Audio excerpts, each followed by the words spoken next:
صدقے سے جو اللہ تعالی نے شفا رکھی ہے وہ کسی اور چیز میں نہیں ہے۔ یہی وجہ ہے کہ بعض نیک عورتیں تو اس بات پر بھی صدقہ دیا کرتی کہ اگر صدقہ جسمانی بیماریوں کا علاج ہے تو پھر روحانی بیماریوں کا بھی علاج ہوگا۔ تو بیٹا اگر نماز میں سستی کرتا تو وہ صدقہ دے دیتی کہ بیٹے کی نماز سیدھی ہو جاتی۔ کہتی یہ بھی بیماری ہے، روحانی بیماری اور ایمانی بیماری۔ بیماری عذاب نہیں ہوتی، بیماریاں تو اللہ کے پیغمبروں پر، ولیوں پر، نیک لوگوں پر بھی آتی رہی ہیں۔ ان بیماریوں کی وجہ سے اللہ تعالی اپنے بندے کے گناہ معاف فرما دیتا ہے اور اس کے درجے بلند فرما دیتا ہے۔ بیمار کی دعا فرشتے کی دعا کے برابر ہوتی ہے۔ اللہ اکبر۔ صدقے سے اللہ تعالی بڑی بڑی بیماریاں دور کر دیتے ہیں، بڑی بڑی پریشانیاں ختم کر دیتے ہیں۔ رسول پاک صلی اللہ علیہ وسلم نے فرمایا کہ جو مسلمان بھی کسی مسلمان کی صبح کے وقت عیادت کرتا ہے تو شام تک 70,000 فرشتے اس کے لیے استغفار کرتے ہیں، اور جو شام کو عیادت کرتا ہے تو صبح تک 70,000 فرشتے اس کے لیے استغفار کرتے ہیں، اور اس کے لیے جنت میں ایک باغ ہوگا۔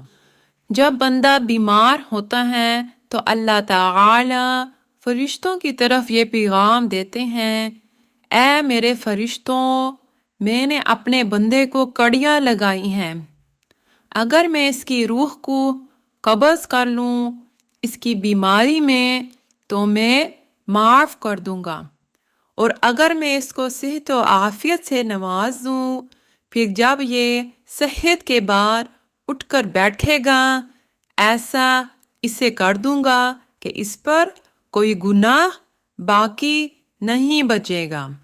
سبحان اللہ۔ تم استغفار کرو، اللہ تمہاری ہر کمزوری کو قوت میں بدل دے گا۔ آدمی اپنے اہل و عیال پر جو خرچ کرتا ہے ثواب کی نیت سے، اس کے لیے وہ بھی صدقہ شمار ہوتا ہے۔ انسان کے ہر جوڑ پر ایک صدقہ واجب ہے۔ ہر روز جب سورج طلوع ہوتا ہے انگلی کا جوڑ ہی اگر لاک ہو جاتا، آج آپ صبح اٹھے ہیں اور یہ لاکڈ ہے تو کیا ہوتا؟ گھٹنا لاک ہو جاتا ہے، کوہنی لاک ہو جاتی ہے تو کیا ہوتا؟